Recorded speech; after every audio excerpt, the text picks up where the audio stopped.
Okay. On the stage?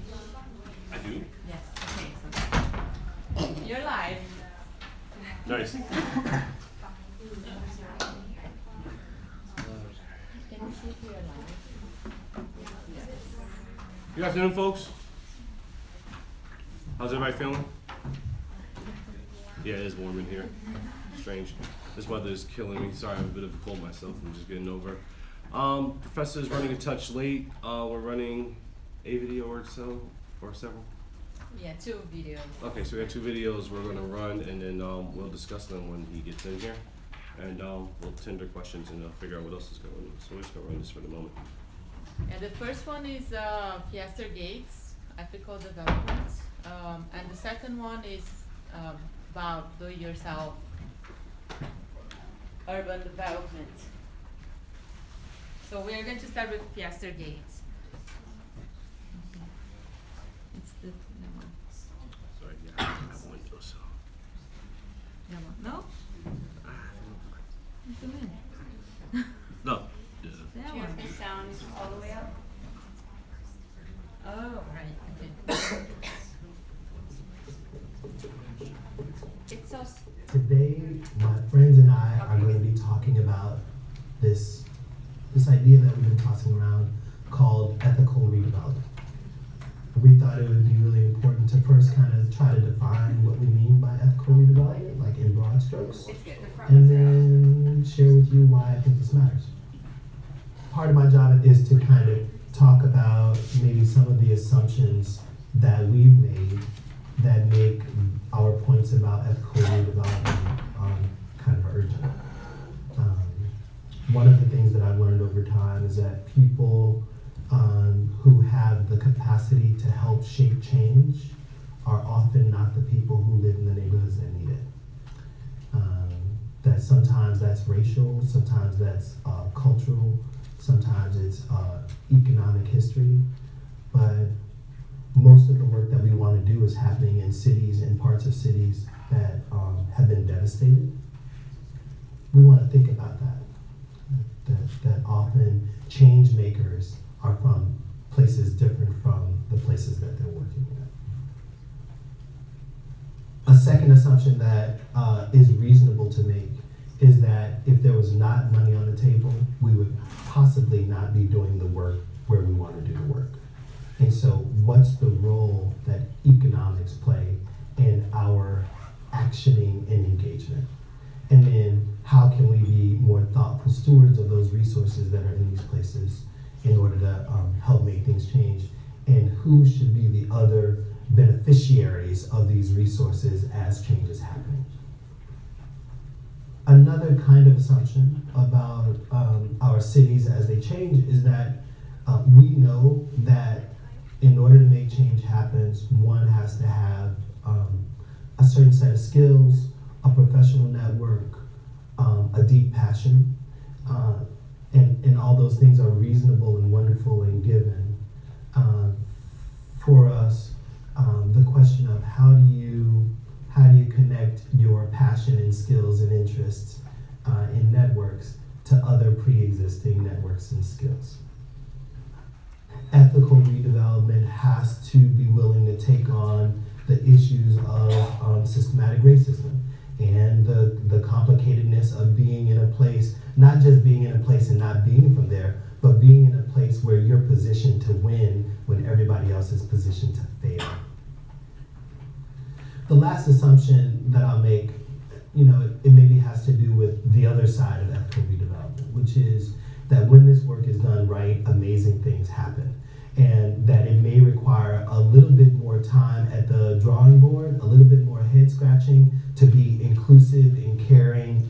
But I think that when we get that work right, great communities grow. Please remember that this is a work in progress, as we all are. All right, so here's my 9 principles of ethical redevelopment. Number 1, repurpose and repurpose.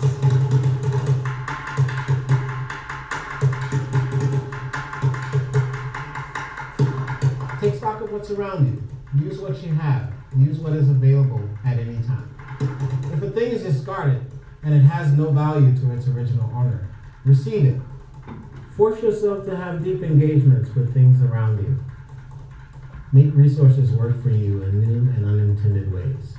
Repurposing can be an act of redemption. Artistry is alchemy. It allows one thing to become another. Be an alchemist in your community. In new hands, there are new possibilities for discarded and old materials. Who is around you and how can they be of value? Repurpose with new purpose. Understand your purpose. How does repurposing objects live alongside rehabilitating people? People, property, and materials can be remixed and reimagined if you propose it. Number 2, engaged participation. Invite others to get involved. Approach participants authentically as you would a neighbor.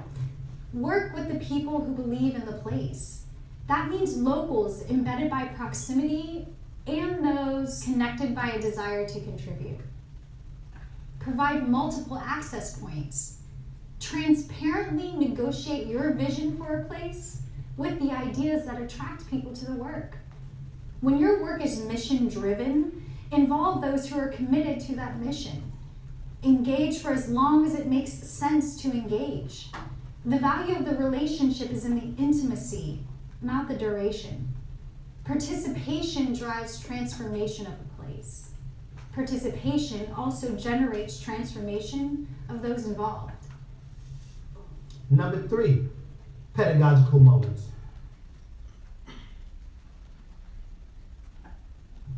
There are moments of teaching and learning involved in all aspects of work. Consider the steps in each project that could be instructive. Bring people along in the journey. Cultivate the talent they bring and foster new talent and work that excites them. Experience is the teacher, exposure is the lab. Exchanges can be across identities, roles, practices, disciplines, generations, and localities. One thing hardly ever exists as just one finite experience. Most circumstances can have revelatory moments if you design in opportunities for knowledge transfer. Number 4, the indeterminate.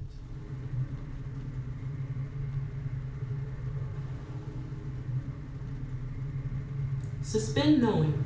Embrace uncertainty and the unknown. Believe in your project, but resist believing there is only one path to achieve it. You can begin without a clear understanding of your endgame. In the realm of the indefinite, entertain multiple questions. Ambiguity does not need to be avoided. Leave room for the unexpected and unanticipated to transpire. It may be the best part of the work. Take time for interventions to gestate. Allow work to be durational and not finite. Give your projects permission to recalibrate, adapt, stay the course, or phase out. Allow the work to offer solutions. Resource inequity can be reduced with imagination. Your intuition is just as powerful as a well-designed strategic plan. Just trust yourself. Number 5, design.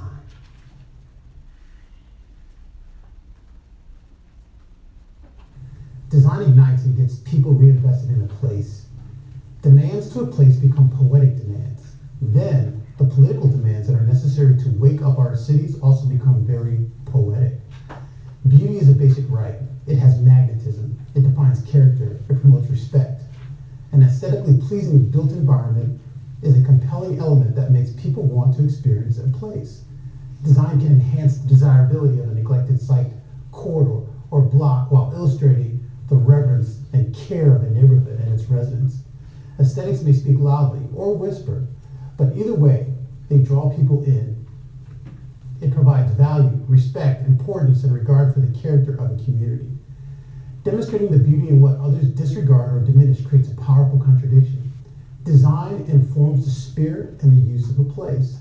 Design can recalibrate what a community comes to consider sacred and cherished, while also reinforcing the comfort or identity of home. Number 6, place over time. A sense of place cannot be developed overnight. Place is more about the people who inhabit it and the activities that they engage in. To be an anchoring place in the city, people have to have a willingness to spend time. Hot, hip spots come and go. Trendy locations don't connect need with space. Needs change over time. Space has to change over time and be flexible and nimble.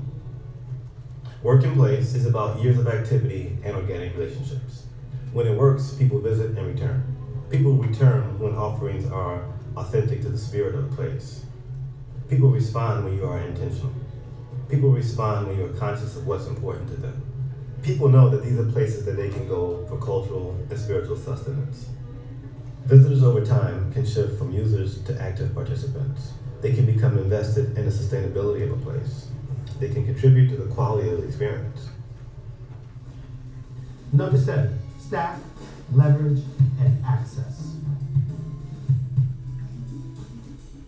An investment in yourself, your ideas and projects, sends a signal to those watching your work. It's critical to have skin in the game, something at stake, even sweat equity.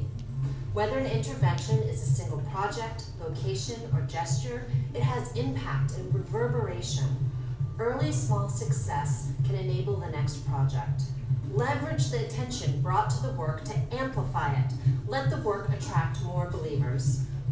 A good idea is as crucial as establishing relationships with funders, gaining access to multiple spheres of influence, and incorporating expertise. Turn interest and excitement into investment. Resource streams should be diverse, bundled, and stacked to meet the price tags of your project. Number 8, constellations.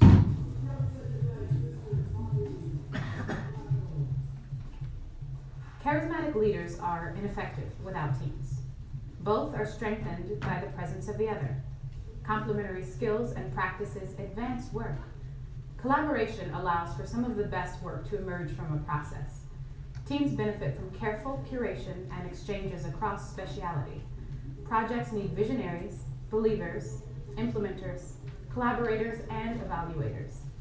A vibrant constellation, or a rich ecosystem, is responsive to the patterns and groupings that suddenly emerge. Some webs of connectivity mature more slowly, gradually revealing formerly unforeseen affinities. A project taps into a particular kind of power when it refuses to be singular, when it takes up space and assembles believers from disparate corners. Number 9, platforms.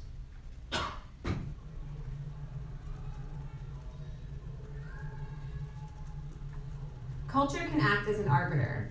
Culture can be the thing that makes the thing. Create a space for people from all sorts of backgrounds, making an opportunity to share something about themselves, their ideas, their culture, and connect with others. Create a platform. With this platform, making programming where people gather and commune together at a shared event. What's happening is besides the point. The point is that folks are meeting, exchanging, and learning. Create intentional hang time. It builds bonds, which builds community. Don't just create the thing that makes the thing. A space that encourages deep conversation, new friendships, and ultimately a community of people who want to be part of transformative work in a neighborhood. A space where like-minded folk can come and say, what else can be done? What can I do 10 blocks away from my block? How do I share what I love to do with others? Cultivate this platform so it's a place where candid conversations happen about the issues of space creation, space retention, and active growth. Without gentrification, without displacement, which is avoided by remaking and strengthening existing communities. And then how do we say, welcome, and be a partner and grow with us?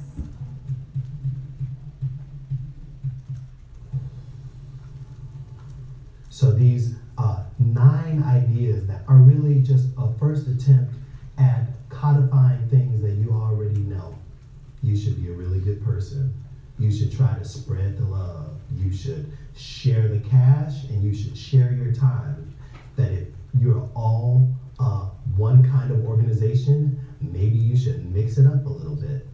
Often when we think about redevelopment, we know that we need money, we need people who know how to use money, we need systems and structures that can receive resources of all kinds, including human talent and amazing spaces and cultural activity, but often the people who are in need of the change and people who make the change, they're not the same people. And so the ethical redevelopment part is figuring out how do we marry people who know how to make change happen city with people who could really benefit from that change. Why does this matter? Who needs to know this stuff? Well, you guys need to know, obviously, because you all hold the keys to change in our cities. You guys will be the link between the resources that flow to make a place change, that help a place be its best self, and the folk on the ground that will either benefit or not benefit because of you. If there's this question then of like, why does this work, or why does this idea of ethical redevelopment matter? I can only offer a couple of thoughts for me. That I am completely aware of my personal privilege and access and power. And that I know if I were to leverage my personal access and privilege and power in the neighborhoods that I grew up in, or in neighborhoods that are like the ones that I grew up in, significant change might happen. I am simply trying to start in a place with a set of values and a set of resources to make that place better than it was before I came. It's the only charge that I have for my life as an artist, as a bureaucrat, as an administrator, and it's the charge that I want to give you. That you guys should, with your best selves, try to make a place better than it was before you got there. So, on behalf of the Place Lab team here at the University of Chicago and the Harris School, I just want to say thanks for your time. Come hang out with us at the Stony Island Arts Bank. Join us on the 3rd floor in our Ethical Redevelopment Salon series.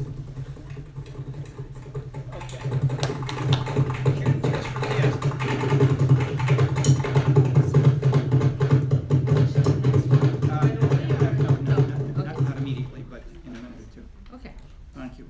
I'll come back.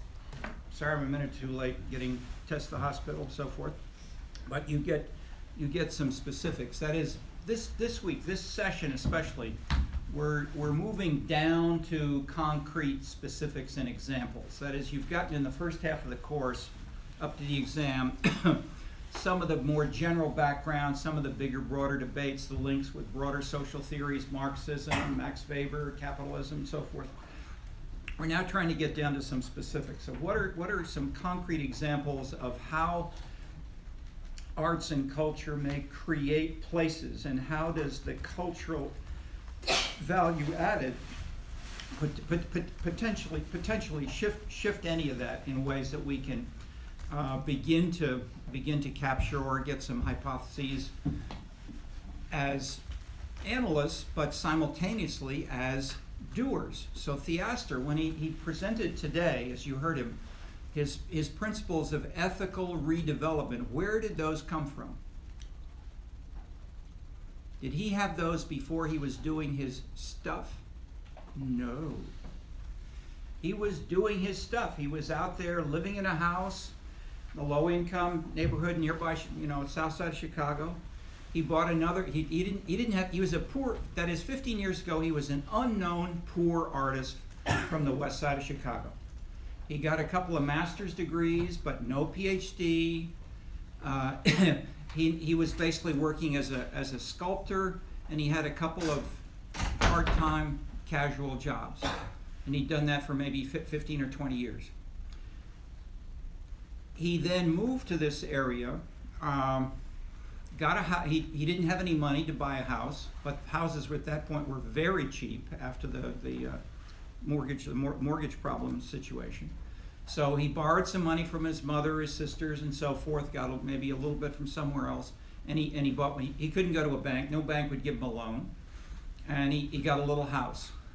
He fixed it up a little bit. He didn't try to rent it or whatever, but then another house nearby came on the market at an even lower price, I think, and so he got a couple of houses. So he then, but as you can see, he was doing these without any clear program. He then, after doing this for 3, 4, 5 years, not very long, said maybe we can do something a little more ambitious, and so he's gradually ratcheting it up. And he got some money from, I think it was the Kresge Foundation. And they said, okay, can you give us a report at the end of a year, and then a report at the end, I think, of a second year. And so he and his staff came to me in part saying, you know, we got to give a report to these people. And they have their questionnaire, they have some of the things, they talk about impact on the neighborhood, what is the change in rent or something. What can we do? So I talked with him for a couple of hours. I got a flavor, and so then most of all, I looked at his YouTube videos. And so what you see at least gives you a little flavor of what's there. That in the other videos, he can sing, and he does. That is, he'll be in a conference with investment bankers, with real estate people, developers, and so forth. Then someone will come in and say, "You guys took my house. You foreclosed on me. What can I do?" And then Theaster will say, "My father lost it." He sings for 4 minutes on the video. That is, he doesn't say you're right or you're wrong. He's empathizing. At the same time, he's ironic. At the same time, he's making everybody laugh a little bit, cry a little bit, feel closer to one another. And then at the end, he'll say, maybe you two can, you know, the guy who lost the house and the bankers, maybe you can talk to each other after the meeting. So he's doing things in an unusual way. So I said to Theaster and his folks, don't tell those people you're going to do a big quantitative analysis. Ask them, can we try to give you a report on what we're doing that's really different and distinctive and unique, and tell you about that? And they called the foundation the next day and they said, yes, fine, sure. And so we started working on that with them. We had a student doing a MAPS MA degree. She was there for a year as a first intern. And at the end of it, they said, you know, we still need to say something. I mean, we can't just say he bought a house and then he bought another house.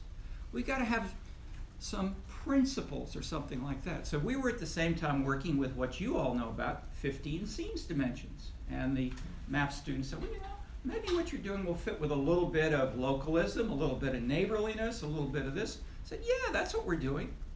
So they took those 15 and they put them together and they said, our version of these, our Theaster Gates and Company version, is 9 principles of ethical redevelopment. So they wrote them up, they showed them to the foundation, and then last June, they had a conference, which was timed to be in the middle of a conference, which was our international conference on scenes. They advertised it on WBEZ. The Logan Center was filled with, I'd say maybe 2/3 African American activists, enthusiasts, or questioners, and so forth. Some other people from Hyde Park, a couple of students, and so forth. And Theaster put on a show. What you have is the tamed down version, but if you want, take a look at the original show, where he had a woman come up with high heels and a different outfit between each of 3 general sessions.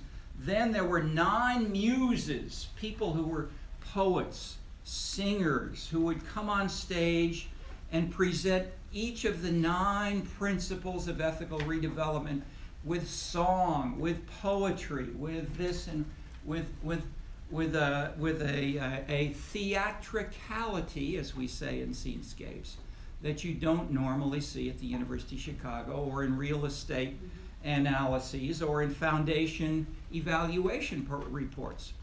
But it was powerful and dramatic, and it incorporated 9 principles, which is what he talked about here, and he showed you here some concrete examples, the art bank, the houses, and the ways that they begin. You can get, that is, the reason that we worked with him so successfully and so immediately was he invented independently, on his own, the same kinds of things we talked about in Scenescapes. That is, he said, I don't just want to build one house or renovate one structure. I want to know what's the whole neighborhood like, what's the scene like, how is it influencing me, and how in turn can I realistically add value to it through the talent and the resources which I have, which in his case is mainly the arts. And so he would bring an aesthetic sensitivity, a beauty to a little bungalow in a what people would talk about as a ghetto, South Side, rundown, one of the quote worst neighborhoods in Chicago.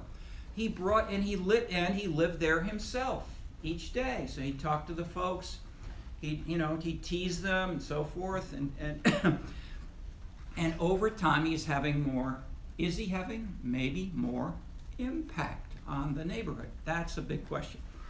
Okay, we have a couple of, so that's one case which you've gotten little bits of. Let me now rise up just a little level of generality, not too high, and just say, how can we think of a couple of these other things, and then we'll have a few more cases. But let's say, what are these cases of? That is, what's the sort of middle level terrain in terms of empirical cases and maybe loose classifications?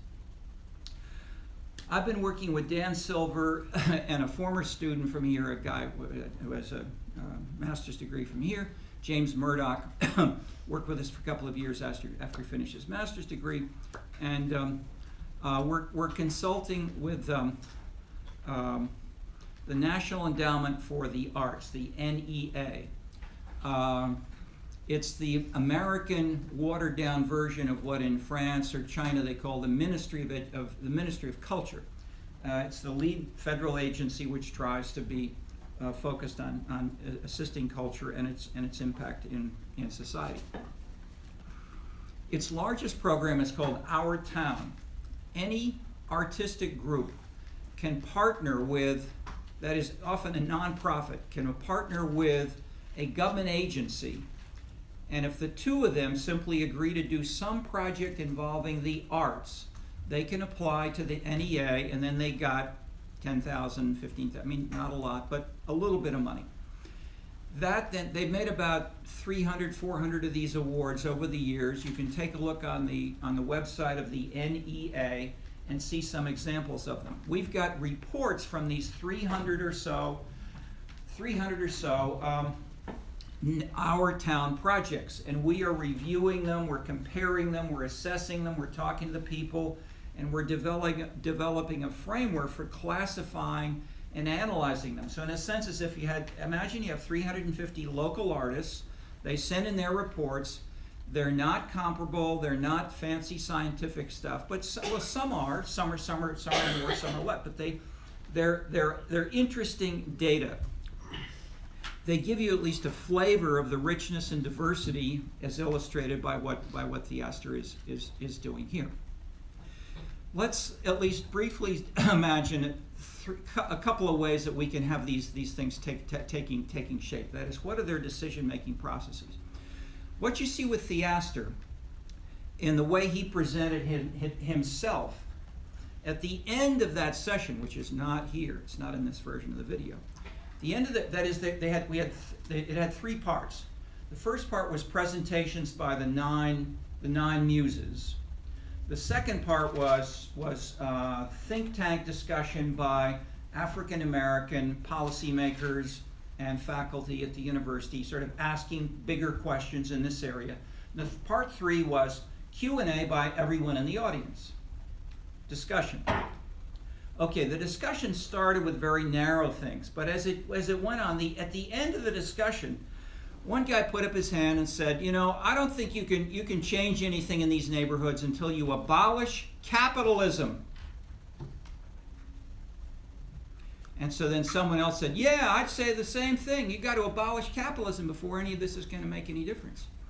So Theaster looked to the left, looked to the right, turned to the I forgot to say, there's a DJ. The DJ is a major player through the whole thing. Each time the lady would walk on with her different skirt and her different heels and her different outfit, the DJ would play a different tune. So he'd walk up, preparing for principle 7, and it'd be a different kind of music. So he was a player, and he was right there on the stage. You saw him putting on, even though it'd only be about 5 seconds, 8 seconds. So, but Theaster turned to him and said, well, what do you think we should do? You said, yeah, I agree, we should abolish capitalism. Okay, in that situation, what would you do? What did Theaster do? Theaster said, we're going to have a series of conferences on this over the year, and you're all invited to come and participate, and we will discuss these issues. That's not in the video you saw. Okay, but the point is, there's a lot of diversity of opinion in these neighborhoods and around the U.S. and around the world about what we need to do and why and how and what's linked to what. Okay.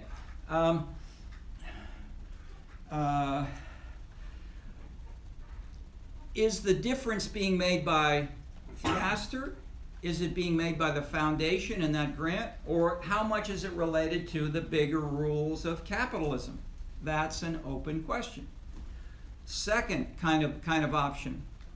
How much can this be interpreted, thinking back on what we've read, with, say, a Tocquevillian bottom-up participation model where we have people in one neighborhood doing things together, maybe building things up. Well, we tried that out. I mean, that was our background in the Ken Tocqueville karaoke book. It was our background in the chapter on power by Silver and Clark called Scenescapes. And in those two, there's chapters in those two books on Chicago and on Toronto. And what do they illustrate compared to one another in terms of this bigger theory? Anybody remember that from reviewing for the exam?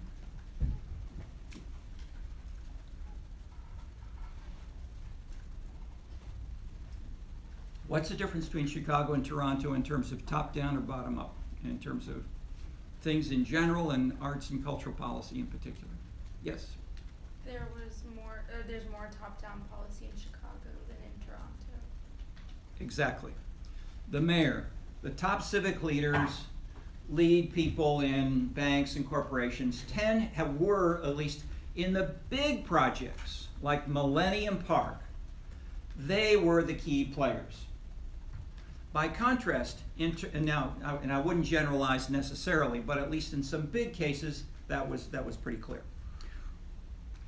In Toronto, it was the opposite in the sense that there were lots of little neighborhood associations, especially not necessarily art associations, but associations where aesthetics, lifestyle, sensitivity to having a nice time, that is not just making money or developing or gentrification. Those were not the issues. There was a sense of lifestyle which was infused and exacerbated, heightened, buzzed by the artists. So we developed the concept of buzz to capture the ways that artists can add value to what the politicians and the bankers and the others may do, through posters, through slogans, through one-liners in advertisements that may be on a radio. They're probably not even on a show. They may be in a Twitter tweet. They may be in a Facebook posting, social media. All this stuff fed into it. So two models are bottom-up and top-down, following a sort of Tocquevillian, or let's say, the top-down can be, in the earlier versions of that are Marx and capitalism. The great man of history, which goes long back before Marx, such as, the king said we must have this and we follow the king's word. I mean, that's a simple theory, and there are more than one artist who still think and talk and act that way, including, turning to Heason, architects, architectural planners like this. The way the city should be constructed is we must have towers of this sort and then low-rise here and then we have gardens there. Le Corbusier and so forth. So you have the great architects are designing how we should live in the manner of Louis XIV. Okay. Then you have Jane Jacobs who come along and says, no, the people in the streets should decide for themselves. We don't want these high-level architects and bankers telling us what to do. And so you have debates going back and forth. Okay, so Theaster comes out of that.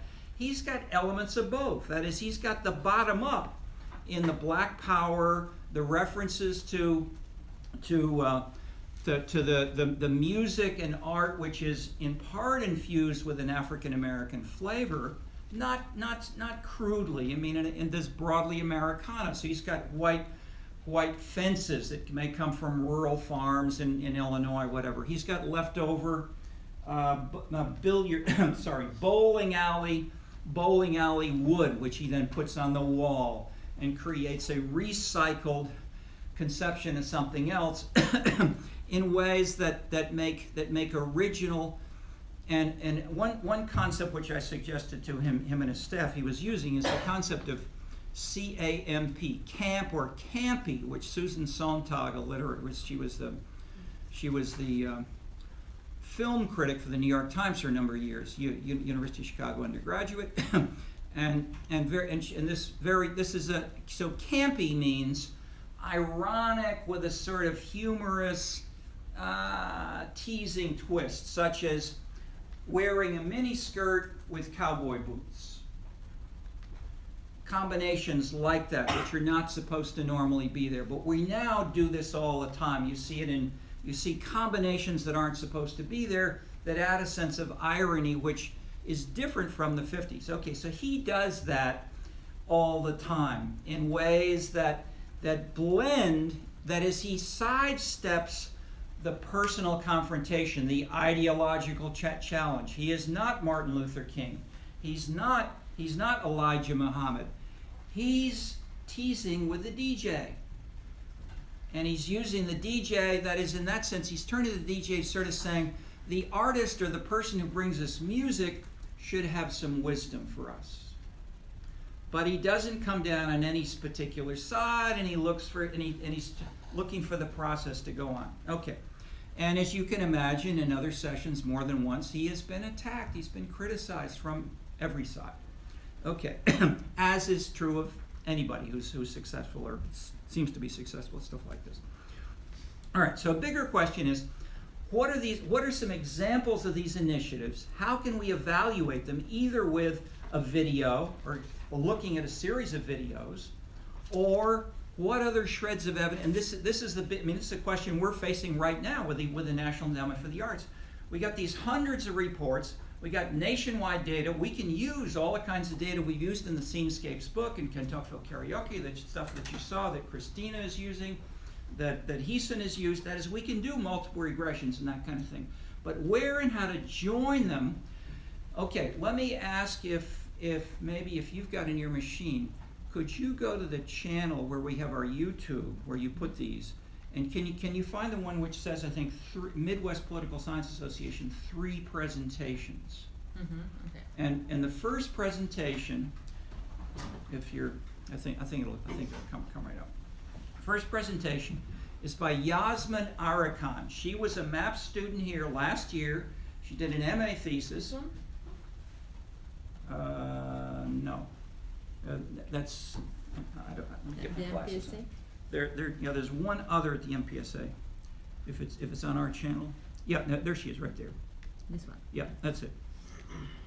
Oh, yeah, that's it. Oh yeah, maybe it's the same one. Yeah, it starts, okay, that's fine. Let's just give her a minute or two. Let her talk a little bit about how did she do an MA, which tried to capture some of this. Well, Arts House, where they screen and discuss Black films, along with teaching local youth about film and hosting a series of film events and series. He's also led the development of the Dorchester Art and Housing Collaborative, which is a former public housing project that was occupied by squatters and run down, but together with the Chicago Public Housing Authority and architects, he has changed it to become a mixed housing rental income project. Space for artists as well as folks who can afford it at market rate and reduced rates. And so, let's see. Okay, and then the last one I want to go over of his projects is the Stony Island Arts Bank. It was just about to be demolished. He bought it for $1, and then we raised millions of dollars to turn it into a community space, a gallery, a cultural resource for folks in the community who come and not just enjoy the space and participate, but to also learn about their own history.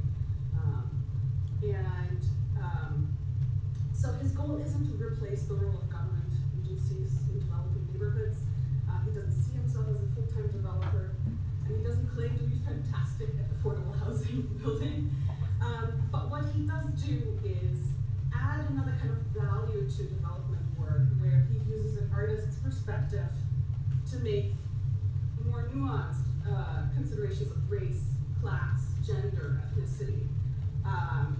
And so he's using cultural venues to help, the intent is to help organically regenerate the community, using like bottom-up urban renewal or historic preservation. That's the approach.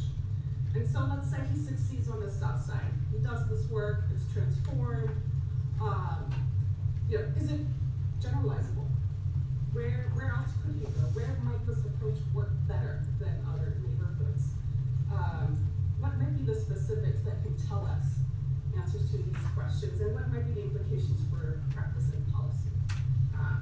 So that's what this paper gets into. And so first of all, what does the literature have to say about this? And we found 10 studies that are at the level of zip codes, blocks, and county level, so pretty granular, not the case studies, not the whole nation studies. And so, based on these 10 studies, half of them focus on where the arts tend to grow, and the other half tends to focus on how the arts tend to impact neighborhoods. And I'm just looking, what do they have to say about this topic, about using the arts in disadvantaged neighborhoods? And so, they have some things to say, but not everything. So for example, where the arts tend to grow, across the first 5 studies, looking across them, what they tend to say is, well, the arts grow where the people are. Not much of a surprise. And it depends also on the type of arts we're talking about when you're asking about where they're growing. And also the kind of business models, nonprofits, small, large. These are all factors. So, and then the other half of the literature says essentially the arts tend to impact employment and income, housing values, not very unexpected. Again, though, the impact, for example, if you're gentrifying or revitalizing, they suggest that it depends, again, on the type of art we're talking about. And it also means, now none of them officially look at how do the arts affect disadvantaged neighborhoods. But if you look at their regressions and their controls, those results suggest that what you think of associating with underserved communities or disadvantaged neighborhoods most likely will shape this relationship. So that's what the literature hints at. So now we want to get more specific, and we came up with a method, which is we use linear regression analysis to ask how do the arts impact neighborhoods. We also ask, so what's the impact of arts growth on disadvantaged neighborhoods compared to what is its general impact if you look across the entire nation? And then we also measured arts growth. We wanted to see, does the number of arts matter, or is it the speed of development that matters, or how do they differently matter? So we also asked, for example, how the impact of the arts may differ between the neighborhood that hosts it versus all the neighboring neighborhoods. Is it very focalized impact, or localized, or does it tend to perhaps keep it stable immediately there, but in fact the surrounding areas more? Question is there a difference? And of course, what role does the scene, the inner cultural life of the neighborhood play in this relationship? And let's see. Okay, so this is just a visual to clarify what I mean by the hosting neighborhood versus the larger cluster of neighborhoods.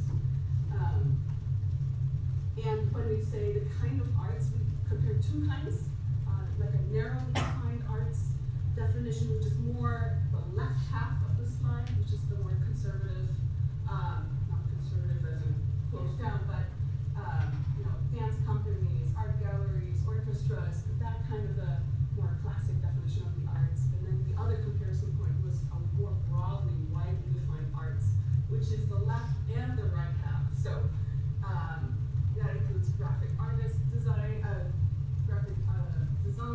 and zoos and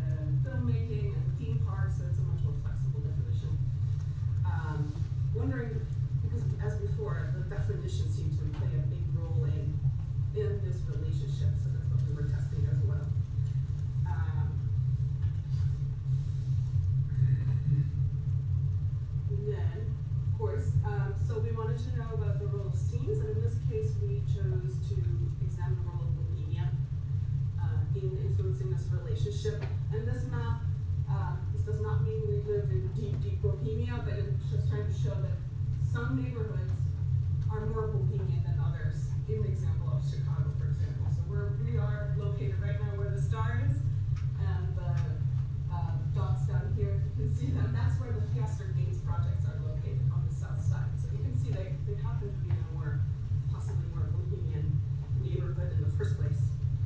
Okay.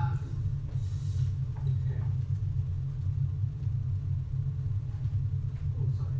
Okay.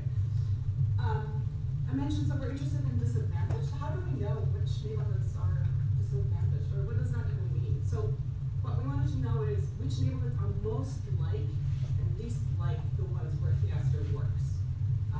In this case, it means disadvantaged means mostly comprised of low income, mostly comprised of African American households. And so what this map will show you, sorry, let me go one back. This map shows you that we came up with a composite summary score that gives one number to each zip code on where it ranks on this disadvantage specific to this paper. And so this will tell you that the most disadvantaged, or the most like where Theaster works, are unsurprisingly where Theaster works. And if you go up into the national level, then you might notice that the south east side also happens to be a lot more like where Theaster works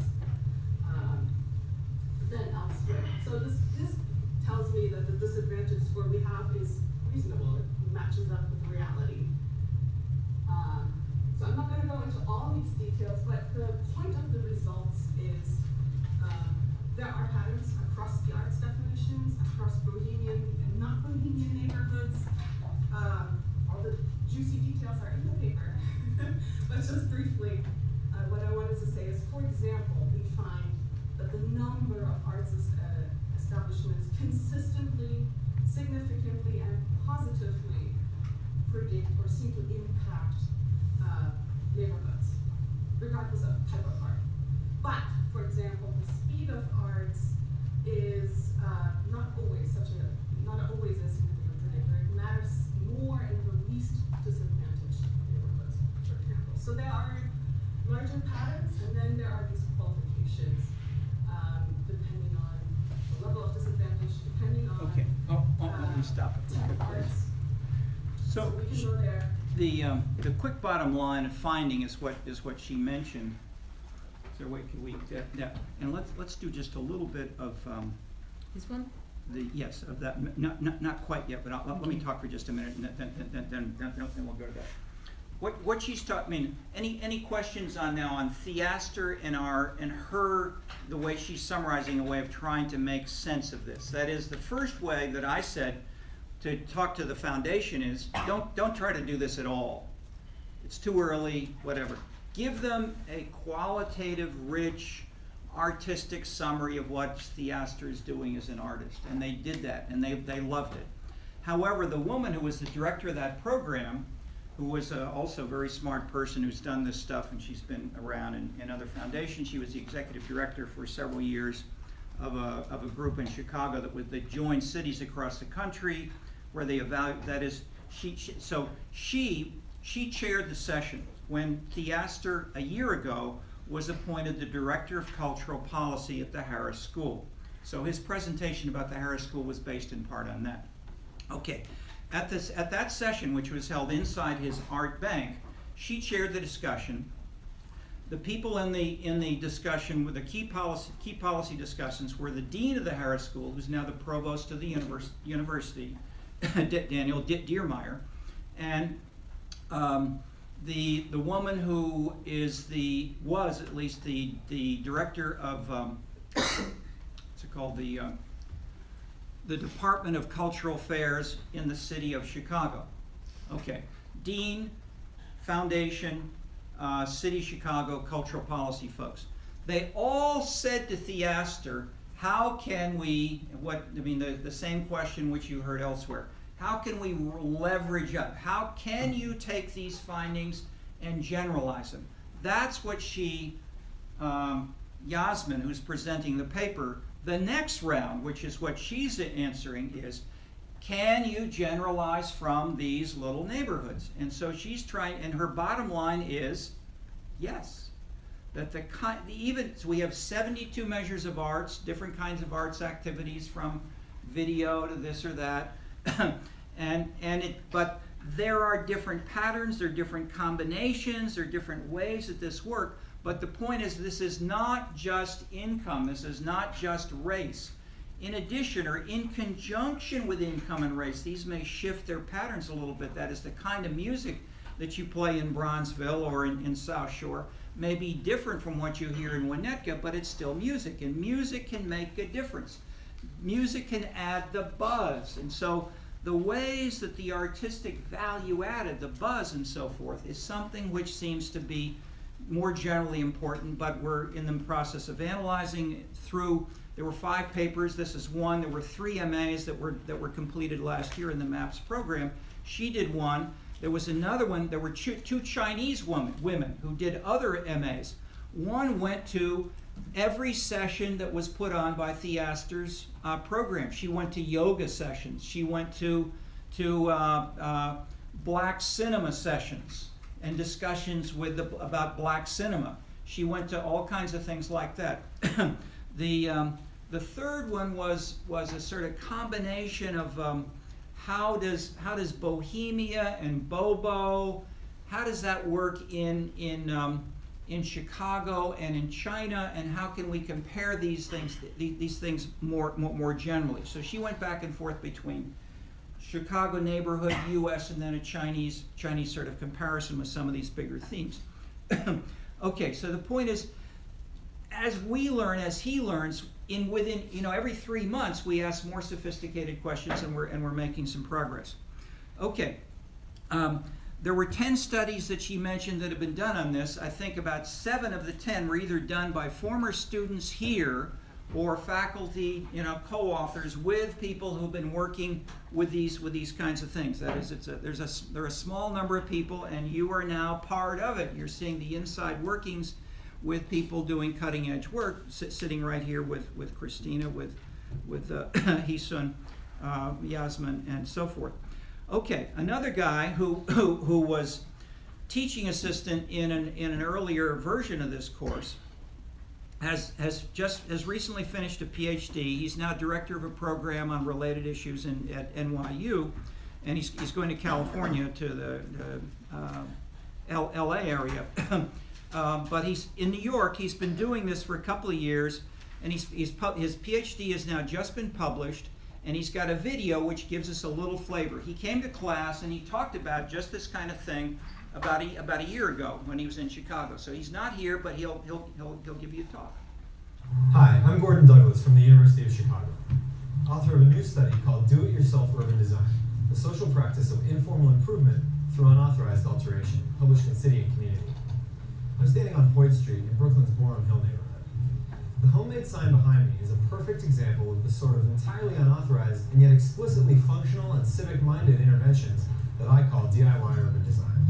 Now, there are numerous ways in which people make illegal or unauthorized alterations to urban space, from graffiti and street art to large-scale political occupation.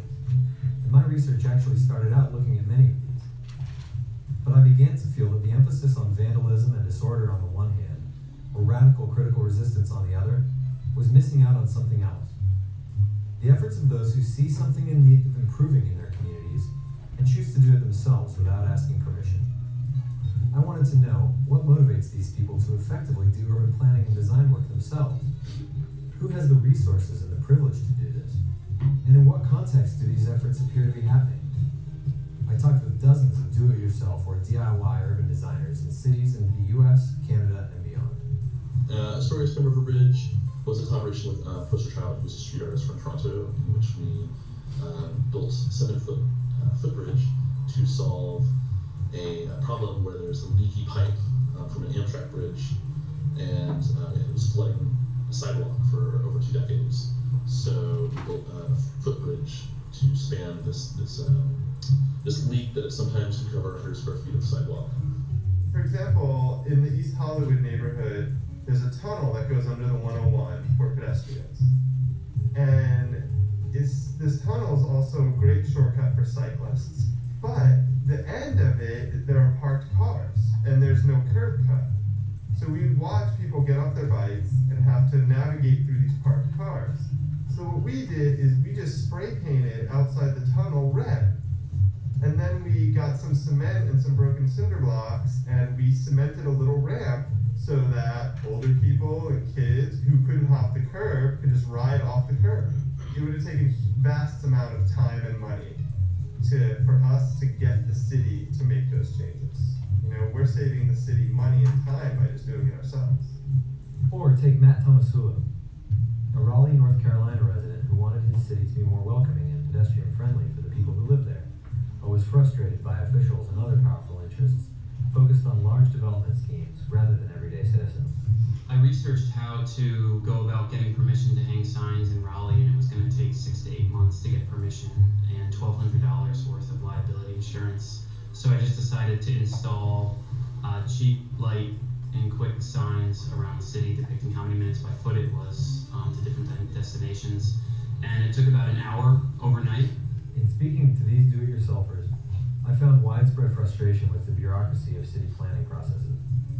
And while some said they still ultimately hoped the city would step up and make needed improvements, many shared a feeling that the city does not or simply cannot do it right anyway, feeling that it is better when the people do it. The Department of DIY couldn't work on a large scale. The whole point is that it's small scale, and the changes that we've made in the environment are very small, but they're ones that we can make because we have an intimate understanding of the space that we exist in. Of course, across all of these motivations, justifications, and goals, the decision to make DIY improvements also implies a strong sense of self-confidence and entitlement. This raises important questions about the possibility of overreaching and potentially unintended consequences of these ostensibly altruistic interventions. Among other things, though there are plenty of exceptions, I find that DIY urban design actions are more common in newly hip or gentrifying neighborhoods than in the resource-poor inner-city areas or run-down industrial districts where DIY action should ostensibly be most needed. And what with the favorable attention that these sorts of creative activities often receive, it is entirely possible that, just like official urban design improvements, they could ultimately contribute to uneven growth, development, and cultural and demographic displacement. But either way, DIY urban design is happening in our city and can have wide-ranging implications for local communities and broader urban policy. I think that people doing unauthorized shit in public space is actually just rapid prototyping for how we'll actually use public space, and that there's like something really important about transgressing public space against social mores or even against like laws that actually do provide like a blueprint for how we actually will interact with that space. Okay. Did I said one more? I think there's one more. Yes, but it's a private folder on your Dropbox that I don't have access to. Do you remember what it is? It was the New Bar conference. Something about the New Bar conference. New Bar. No, okay. Yes. Now that link should be public. I'd say try to navigate in and see if you can get a couple of minutes of her. If you go to thanks for the light. I mean, I can look. If you shift, I've sent this out to all you folks on Scenes many times, and he sent me. Both of you were there. You were at the conference yourself. So I sent you. Here are the videos of the conference. But this is Thursday morning. Let me see if it comes right up on here. If it comes right up on here, maybe I'll try to use this. And so I open this to Safari. Yeah, I really don't have access. Up here. No.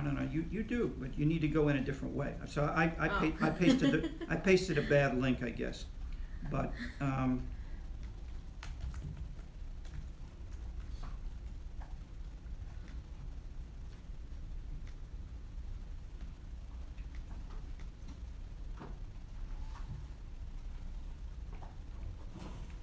Is there a name or a number on there that? There is a name for the MPSA. No. Let's see. This is Neubauer Conference, June 2016. And it's, Oh yeah, it was in the email. okay. All right, here we go. Tuesday AM MOV. And it's in, now it shows here Dropbox. You've got to open Dropbox. But this should be a public link. Now, does that help anybody? let me let you struggle Okay. and see if you can get it to work, because we've got. You think you have it? Is this the one? Tuesday. Yes. Yeah. Yeah. So no, but wait. But no. You've got to get Tuesday AM. Yeah. Okay. Then I had the time in the email, so it was something like 44 minutes. Okay, if you remember that it's 44 minutes, perfect. Okay, fantastic. Okay, so this is a session, as I mentioned. We had the Scenes Conference where Theaster was presenting. The reason I want to show you just a bit of this is this is now a Chicago activist. That is, today we wanted to show you some Chicago-specific doers. These are not academics. These are people who are trying to do the kinds of things that you see, nuts and bolts, getting things done. And so It's shorter than I thought. no, It's only it's an hour and a half, so it should scroll over to that time. Maybe you need to start it first, but then try to drag it over. As long as you got two, I'm watching a preview. Okay. But in conjunction with that, questions, answers, discussions, thoughts about any examples you have seen or reactions to what we've been saying. That is, well, related, is anyone listed as discussant for this session? We should have 2 or 3 discussions for every session. Anybody there? Discuss. Okay, please speak. Want to introduce yourselves briefly? I'm Ashley. I'm a sociology major. Okay. Third year. Third year. Okay, great. You want to comment in any way? Yeah, so I was wondering what people thought about the relationship between placemaking and gentrification. So is gentrification a form of placemaking? And if it is, how? And if not, what are the differences in social and economic factors that play into placemaking versus Okay. gentrification? That's a great exam question or memo topic. Anybody want to comment on that? Or you have thoughts of structuring an answer, or anybody else as well is welcome. Over here, a couple. In the back, yeah. Tell us your name, background briefly. Chad. I'm not a sociology major, but I find this stuff very interesting. I see. Where are you from? What's your study? From Los Angeles. Okay, great. I see gentrification as a form of placemaking, but I think it needs to be. I don't think it's a positive form of placemaking. So I feel like the difference between making a place, buzz, and making it very artistic and welcoming should be focused on making that for the community itself and not for outsiders who want to go into that community to develop. So I feel like when we're doing all this placemaking, we need to have a great emphasis on who exactly is benefiting from this. Is it people from outside communities, like neighboring communities, coming in and then reaping the benefits of placemaking that's going on? Or is it for the locals who actually live there and who operate there and who understand the local place? Okay. Is it a social science concept or a more something else? Generally. It sounds scientific, but I don't hear you citing Keynes or Paul Samuelson or something else like that. That is, my simple point is, this is now widely being discussed as sort of public policy, somewhat ideological. I mean, sort of like Trump's or Hillary Clinton's debates surround this. And so Theaster referred to this, and I mean, in that sense, the discussions about is it gentrification is a middle level version of do we have to abolish capitalism. So yes, it links to social science, but there's a whole lot of ideology packed in with it as well. Okay, that doesn't mean we should avoid it. It just means we need to discipline ourselves to say, can we use some social science concepts from somewhere to sharpen and clarify this, and not only engage in I like it or I dislike it because it's good or bad in terms of my income, my race, or my major in college, or whatever else. And so I won't try to give I'm not trying to answer the question. I'm sort of framing it and saying this is similar. This is a similar question to many other questions which illustrate those problems. But anybody else want to speak to? Yeah, we had one or two other hands up. Your hand. No, I was gonna say Okay. pretty much. Okay. Anybody else want to chime in? You asked earlier about why did the neighborhood where your father lived improve more than did some other areas of Bronzeville? Do you see any clarification from Theaster's discussion of this, or anything else today? Well, when I analyzed, when I thought about why it was the same as that area. It's just later on, now it's a lot more bustling because they brought art, bars and these different type of shops, and there's arcades there, and it became a big flush of young adults that came to the area. And I thought about the addition of the cultural and artistic analysis they used to implement that to create bring the population.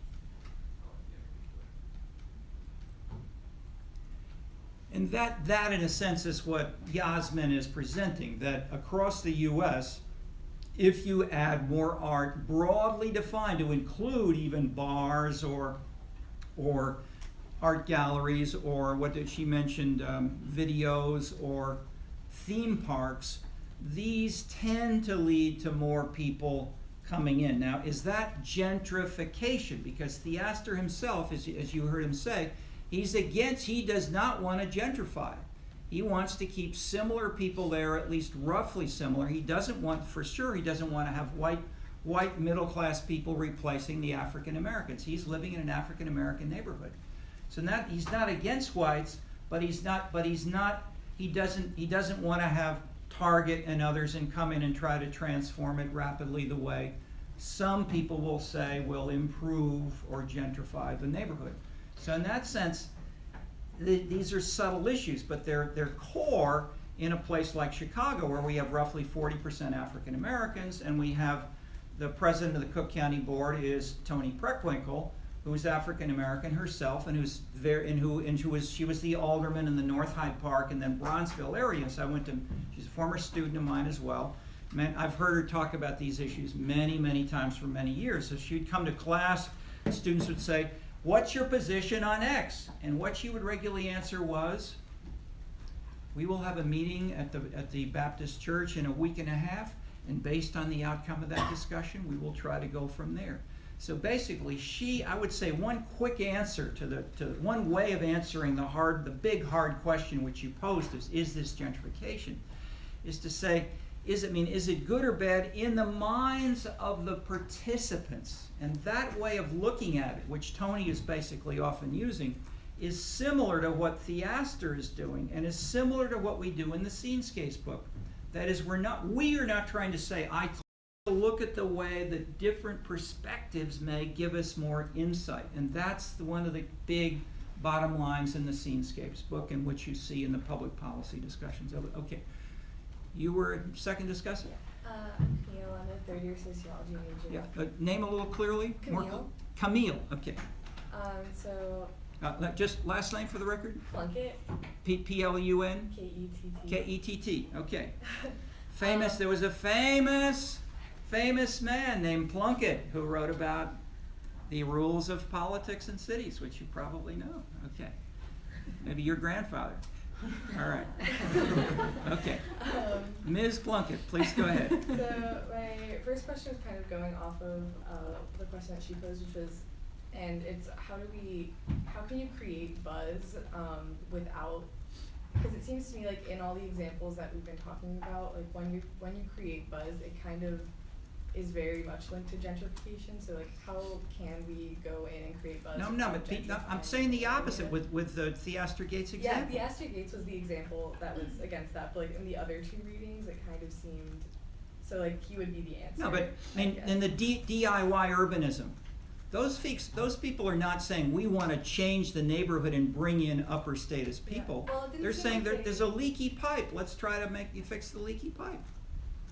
I don't know. It didn't seem like they were inherently in trying to gentrify, but it seemed he was like very linked with gentrified neighborhoods. He said there was like 2 exceptions. Oh, no, but okay. for the most Oh, part, no, okay. yeah. Go ahead and finish that. Then let's talk about it. Yeah, Go ahead. but- But I'm asking you to be cautious about the way you're imputing what the people said in the readings, which is not quite as simple as you're summarizing. But go ahead. I mean, yeah, it was definitely more complex than that, but it seemed like it was something that wasn't being addressed by Oh, the no. people engaging, except for Theaster, but like in the DIY examples. It's what he talked about for the last 4 minutes. Okay, so I apologize, but you just heard him say he talked about it at the end. Okay, go ahead. And then my other. Now, but what's the point you're getting to? That it should be discussed more, or? Yeah, I felt like the people who were themselves engaging in the DIY, the DIY urban, alterations, weren't really thinking themselves, they were just looking oh, there's a leaky pipe, I wanna fix it, oh, they weren't thinking about the larger conversations. So, they all had very personal motivations, which is something that he talked about in the paper. And other than the 2 examples, he said there were 2 exceptions, but most of them were associated with people who were living in gentrifying neighborhoods. So I was wondering, should there be a larger role in the people who were engaging in this DIY urban changing? Should they be thinking about this more, or should they just continue on their way of oh, we're gonna fix this leaky pipe? Was kind of my question. Well, what would you like them to talk about? Well, I don't know. It was just kind of a thing I was thinking about while reading it. Okay, but I'm asking you to try to discipline your question for us to discuss it. That is, are you saying they should have a more articulated normative perspective? Are you saying they should use a different concept? In which case, in that sense, you're close to the first question, which we just addressed. Yeah, it was building off of that. I guess they should kind of take a normative stance, because this isn't something they're doing in an academic vacuum. It's something that is affecting real people's lives. So. But how? That is, Well, with that, and I'm pressing. I'm meaning deliberately. I'm saying this explicitly. I'm challenging you a little bit, because this is in the backs of the minds of many of you and of many others writing in this field. And I'm challenging my colleagues who say this kind of thing, who write about this again and again, and who never say how and where and why specifically. And so it's like saying you should think about what's good and bad, but okay, we've had thousands of years of philosophers trying to say, how can we ask questions of what's good and bad? And if we just reinvent, if we say let's talk about what's good and bad, that doesn't add anything new. So okay, so that's my frustration. It's not at all with you. It's because you've heard this before, and if you've heard it before at this university, try to push it further. Don't just repeat what you've heard before. Mr. Plunkett, the famous, do you know who the famous Mr. Plunkett was? I actually haven't heard of him. Okay, take a look on Google, the famous rules of Mr. Plunkett. He codified how Irish ethnic politics worked. And instead of saying it's just bad, which most people at the time said, that changed because of what got said at this university by a guy named Edward Banfield and James Q. Wilson. That is, for most of the 20th century, people just said Irish politics and clientelism is bad. Was normative, simply normative. What they basically said was, let's try to see where and why it's different. What's distinctive about clientelism in Irish Catholic politics, and is Irish Catholicism linked with clientelism in a way that one legitimates the other? They made that kind of linkage, and one of the sources which they used was Mr. Plunkett. Because Mr. Plunkett did something like Theaster Gates up here for the Irish. He articulated what the Irish version of the 9 principles of equitable, okay, So we got, we need two or 3 minutes of what we've got here. Version of the 9 principles of equity before, so we got, I have you in the background. About $60,000 a year of income that spreads to affordable housing, master planning, public space work. But then also we really worked hard over the years on business and corridor plans. And so we saw great examples all over the world of micro retail, and we decided we wanted to bring micro retail to Chicago, and that was its own very interesting and hilarious journey, which I will tell you about right now. And so there were a couple things we wanted to tie together, not only micro retail and micro spaces as usable space, like how do we change the minimum building size within the city and show different demands, but then also work with shipping containers. Although I don't like the aesthetic of it, I was very interested in the function of it. And so we decided, how can we use a container as structure rather than as aesthetic? And they're very, very easy and cheap to take apart. Then we looked at creating a design for a micro retail space that was hyper-regulated and only used off-the-shelf components. So we didn't want anything really specialty in the space to show an ability to replicate. Then we looked at how are we actually transporting them to the site. One of the things is with many micro retailing containers, you always see them being craned in, which is a very expensive solution. And so we looked at how can we actually tow a store or tow your own building to a site. So working in a way that the container is already the size of a flatbed truck that tows your car typically within the city. What if we made it in a way that we just tow a building to a site itself and drop it off? And then this is the first prototype that's already up in Wicker Park at 1262 North Milwaukee. So we built it in a warehouse and then took it apart to ship it to the site. And then each of those kind of facets, those accordion facets, are each a module. So you can pop off the screen, the facade, and then take that whole entire piece off. So you have vertical elements. So it's a prefab element that we made ourselves. You don't see the container anymore, which was also part of the idea, is to say, like, let's talk about elevating a building component that has a bad rap, rightfully so in some ways to use it. But let's look at other ways that we can use it. And then create a space on a public space, create a space within a public space that allows both to be used very dynamically. So you have a front door that completely opens up, so it could be storefront or stage instantaneously. And what we found is that you have many small businesses that are coming online. Existing festivals are already very small. They exist in a tent.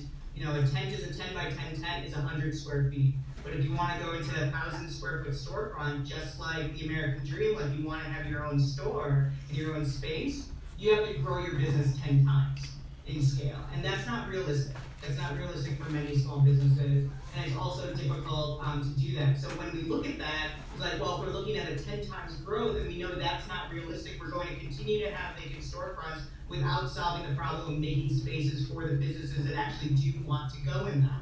So you just have to change the size of the space. And it seems like a simple solution, but we just had to make that new prototype. And so when we think about it, a small business has changed. It's festival, it's nomadic, it's digital, more so than the physical. We're seeing even larger companies move to the try store versus the buy store. So you'll go to a store, try on something, create a one-on-one relationship with the brand, but you don't walk out of there with anything. You might order online. The reason retailers are doing that is so they can go into some of the smaller, high-density commercial corridors without having to bring all their inventory with them. Their inventory can be anywhere, and we're so accustomed to getting something we want in the mail. Our behavior has already changed, so their behavior can respond as well. See the guy with the black hair We also look at, looking away? It's not a shopper who doesn't get loans and who Dan doesn't Silver. get money. It's women and persons of color. And And her, that's, I'm that lucky on within her the US, name. and Do you that's remember another element that exists across culture, minority. Okay, she's a Chicago activist, and she has about eight or 10 examples in this full video. Do we have some lights, please? She is focused especially to answer the two questions we started with on low-income neighborhoods in Chicago. How can we help low-income neighborhoods working with the government Park District and the city deal with abandoned housing or vacant lots? How can we try to bring in, and so one of the things she started with was she got a bus which the CTA was gonna, give away to sell cheap to Mexico. She got the bus, they painted it up on the outside, and they made it into a traveling vegetable produce market that went to different low-income neighborhoods and sold produce. That is, she's looking for cheap, simple ways to use things which are slightly artistically better than just the cheapest, but which are still cheap to do, easy to do. That's related to the DIY. So in that sense, it's analogous to the DIY. But she, unlike David Gordon, she's working with people usually in city government or local civic and neighborhood groups in low-income Chicago neighborhoods. So that's another way. That is, all of these groups are interested in trying to work with and improve the surroundings of their neighbors, whether you're rich, poor, middle, black, white, Mexican, African American, whatever. The specifics may change, but there's a potential role for the arts and culture to make a little bit better cultural placemaking in the process. That's the big message from all of these. Okay, let's stop there for today. We have office hours for anybody who wants to talk further. Thank you for participating.